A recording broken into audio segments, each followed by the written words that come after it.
예, 여러분 안녕하십니까? 예, 이번 시간에는요, 우리 그 투자론 3장 강의노트에 있는 문제들을 풀어보도록 하겠습니다.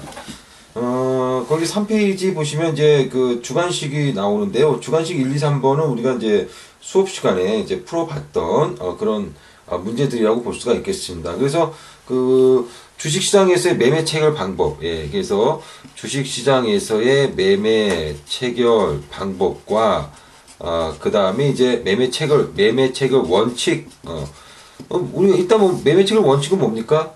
예, 가격이 우선이고요. 예, 그 다음에, 시간이 그 다음이고요. 그 다음에 수량이고요. 그 다음에 위탁자, 이렇게 됩니다. 그래서 여러분들 뭐, 우리 강의 노트에도 다 나와 있는 이야기죠. 우리가 그 주문을 받고, 어떤 것을 갖다가 먼저 체결을 해주느냐. 가격이 일단 우선이라는 거죠. 그래서 살 때는 비싸게 사겠다. 팔 때는 싸게 사겠다라고 하면은 체결을 시켜주는 겁니다. 근데 뭐 시간은 먼저 주문을 낸 사람이 우선이라는 거죠. 그 다음에 이제 수량이라는 것은 이제 좀 더 많은 주문을 낸 사람, 많은 수량을 주문 낸 사람이 우선이라는 이야기입니다. 위탁자라고 하는 것은요, 위탁자가 아닌 사람은 이제 기관이잖아요, 기관. 기관하고 이제 일반인들이 이제 위탁자가 되는데, 일반인들. 그래서 일반인들을 먼저 체결시켜준다라는 겁니다. 그 다음에 이제 매매 체결 방법은 여러분들 강의 노트 이제 거기 2페이지 보시게 되면요. 거기 보시면 이제 매매 체결 방법이 나옵니다. 예, 그래서 그 매매 체결 방법은 이제 경쟁 매매를 통해서 매매주를 체결한다고 나와 있습니다. 그래서 이제 경쟁 매매라고 하는 것은요, 상대방을 모르는 상태에서 가격을 제시하는 거죠. 그러니까 누구한테 팔려고 뭐 이게 내거나 혹은 누구한테 사려고 내는 게 아니라 일단은 가격을 내는데, 예를 들어서 만약에 매수를 한다라고 한다면 서로가 경쟁을 한다는 거죠. 즉 서로 더 비싸게 사겠다라고. 그래서 비싸게 사겠다라고 한 사람이 경쟁에서 이기는 거 아니겠습니까? 물론 매도는 싸게 팔겠다라고 한 사람이 이제 경쟁에서 이기는 거겠죠. 그래서 이런 식으로 이제 그 주문을 내 가지고 가장 높은 가격을 제시한 사람이 매수 체결되고, 가장 낮은 가격을 제시한 사람이 매도 체결이 되고, 뭐 이런 것이 이제 경쟁 매매라고 볼 수가 있겠습니다. 자, 그래서 이제 이런 경쟁 매매는 거기 보시면 그 단일 가격에 의한 개별 경쟁 매매, 즉 동시호가라는 게 있고요. 동시호가. 그 다음에 복수 가격에 의한 개별 경쟁 매매, 거기 보시면 접속 매매로 구분이 되는데요. 접속 매매는 우리가 일반적으로 하는 그런 거래라고 보시면 되고요. 예, 동시호가라고 하는 것은 뭐냐면요. 그 9시가 시장이 시작되는 시간이잖아요. 9시가 시장이 시작되는 시간. 그럼 그 전에도 우리가 주문을 낸다는 겁니다. 따라서 뭐 8시 10분에 내나 8시 20분에 내나 어쨌든 시장이 열리기 전까지는 그냥 동시에 똑같은 시간에 주문을 낸 것으로 간주하고 주문을 매매를 체결하겠다, 이런 것이 바로 이제 동시호가라고 보시면 되겠습니다. 자, 그래서 1번 매매 체결 방법과 그 다음에 매매 체결 원칙에 대해서 설명을 했고요.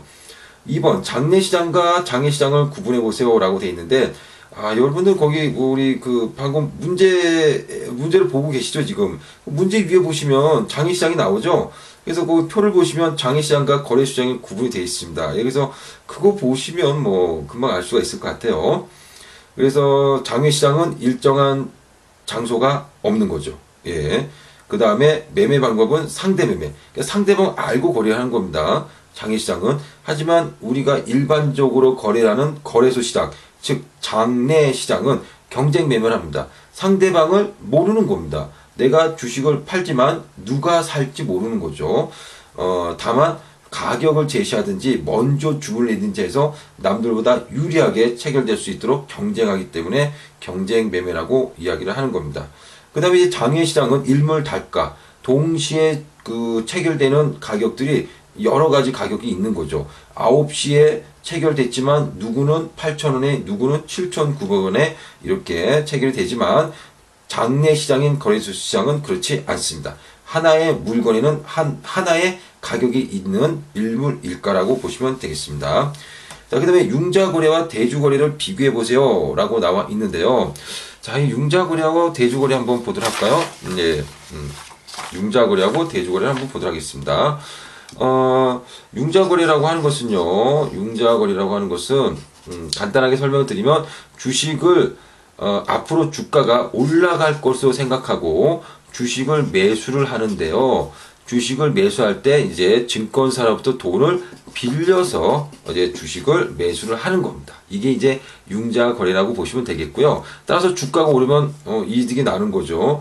그다음 이제 대주 거래라고 하는 것은 뭐냐면 주가가 떨어질 것으로 예상해서 주식을 갖다가 빌립니다. 빌려 가지고 이것을 팔린다. 예, 팔아요.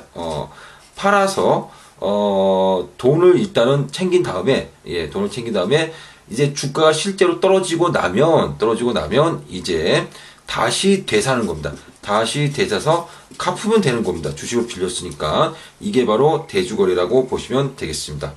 제가 뭐 간단하게 설명을 드렸지만요. 우리가 이제 수업 시간에 자세하게 또 설명을 드렸으니까 제 이야기를 들으면 다 알겠다. 이렇게 다 금방 아실 수 있을 거로 생각이 듭니다. 자, 우리 4번 보도록 할까요? 유통시장에 관한 설명 중 틀린 것은 1번 유통시장을 통해 직접적인 자금 조달을 하는 것은 아닙니다. 그렇죠. 발행시장을 통해 가지고 자금 조달을 하는 거고요. 유통시장은 이렇게 발행된 주식이 거래가 될 뿐입니다. 거래가 돼 가지고 주가가 올랐다고 해 가지고 그 기업에게 많은 자금이 또 조달되는 건 아닌 거죠. 그냥 발행시장에서 조달된 금액 그대로 조달을 하는 거고, 유통시장은 직접적으로 자금 조달하는 것은 아닙니다. 다만 주가가 1,000원에서 유통시장을 통해서 뭐 3,000원 올랐다고 한다면 나중에 새롭게 주식을 발행할 때는 옛날에는 한 주 발행하면 1,000원의 자본금을 우리가 조달할 수 있었지만 지금은 한 주 발행해도 주가가 올랐기 때문에 3,000원의 자본금을 우리가 얻을 수 있는 거죠. 그래서 유통시장은 직접적인 자금 조달은 아니지만 간접적으로 자금 조달하는 데 있어서 도움을 주는 시장이라고 보실 수가 있겠습니다. 네, 2번 최초로 발행된 주식만이 거래되는 것은 아니라 이미 기존에 유통돼 있는 것을 이제 거래하기도 합니다. 그러니까 맞는 이야기입니다. 최초로 발행된 주식만 거래되는 게 아니다. 이렇게 했으니까. 3번 유통시장에서 형성된 유통가격은 해당 주식의 공정한 가격을 할 수는 없다.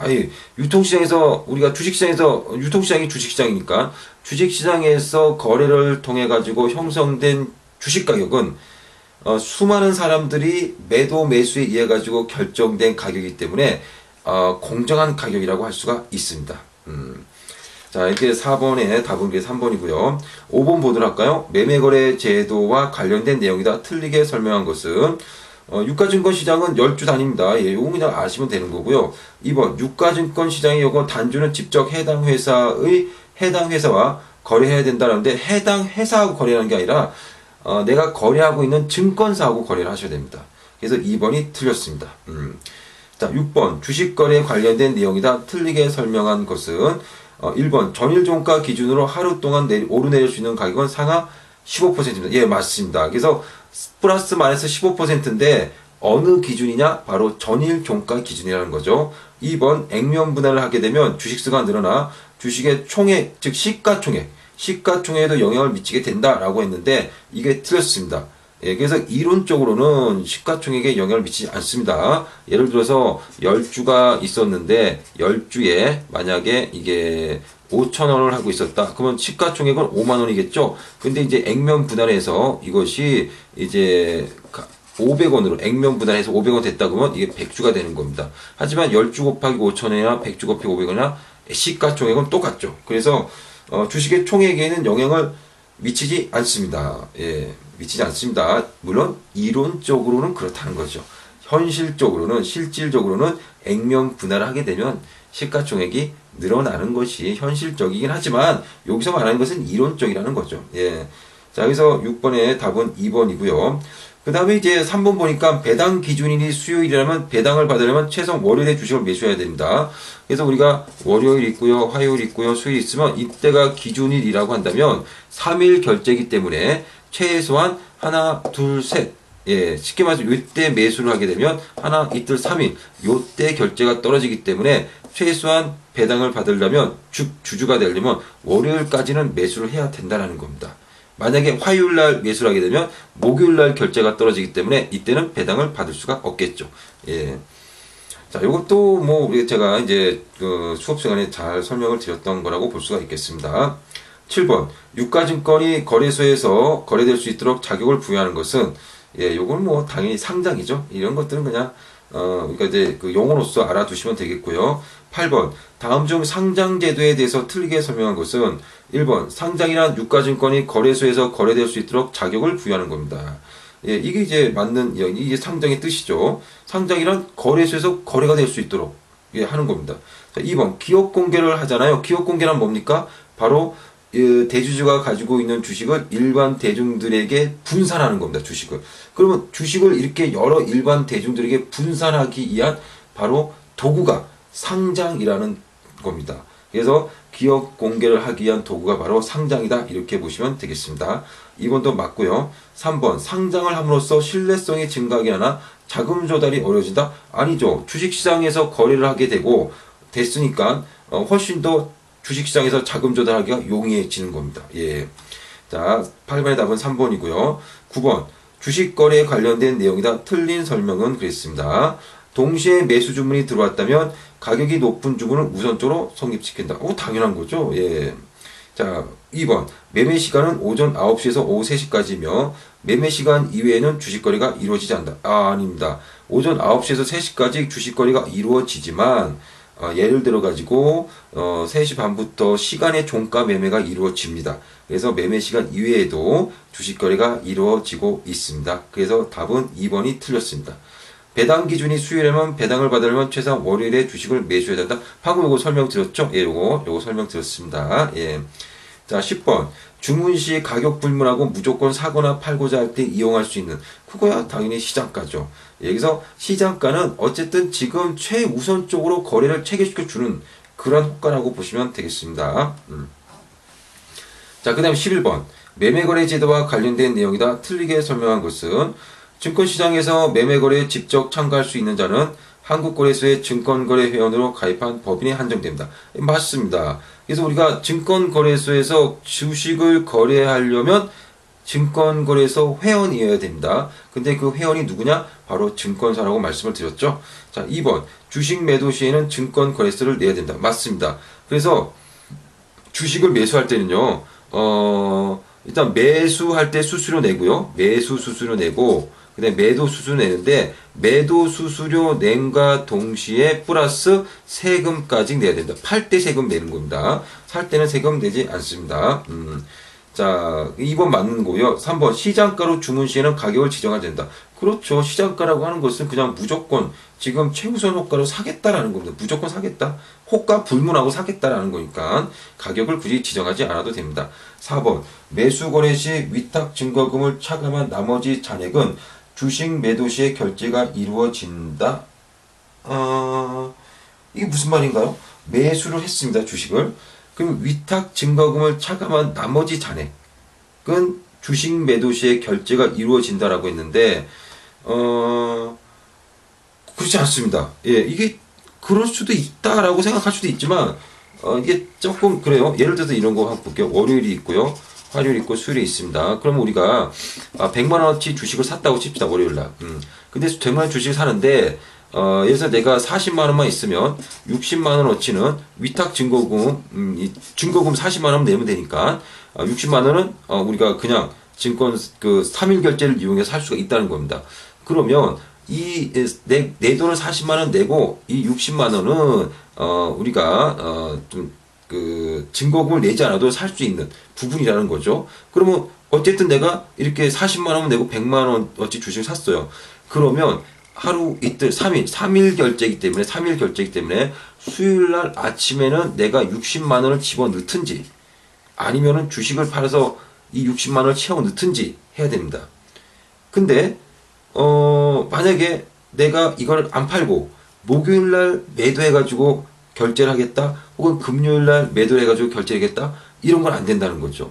수요일날 주식을 화요일이나 뭐 어쨌든 수요일까지 주식을 매도해가지고 결제를 할 수는 있겠지만 목요일날 금요일날은 안 된다는 거죠. 그러니까는 3일 이내에 해야 된다는 말이 없기 때문에 여기서는 무조건 뭐 주식 매도 시에 주식 매도를 언제 할지 모른다는 거죠. 그러니까 4번이 정확한 말은 아니라고 볼 수가 있겠습니다.